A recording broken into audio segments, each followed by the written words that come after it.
വഴി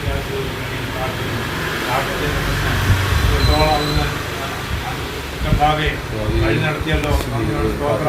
ഇത്രയും വേഗം സുഖമായി കർത്താവെ അടുത്ത മീറ്റിംഗിന് നാട്ടുകാരെത്തക്കവണ്ണം സുഖം നൽകണമേ എന്ന് പ്രാർത്ഥിക്കുന്നു. കർത്താവെ ഈ കഴിഞ്ഞ യോഗങ്ങളിലെല്ലാം പുള്ളിക്കാരൻ നല്ല സുഖമായി സമാധാനമായി എല്ലാത്തിനും അറ്റൻഡ് ചെയ്തില്ല. പ്രാർത്ഥനയ്ക്ക് കർത്താവെ അതുപോലെ ഇനിയും വരുവാൻ തക്കവണ്ണം രൂപ നൽകണമെന്ന് പ്രാർത്ഥിക്കുന്നു. 58 വയസ്സ് ഒരു വയസ്സ്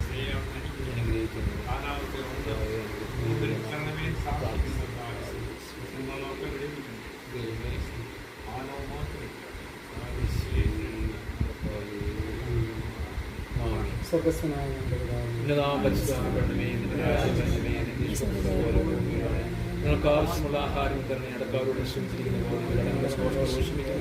ഞങ്ങളെ പരീക്ഷ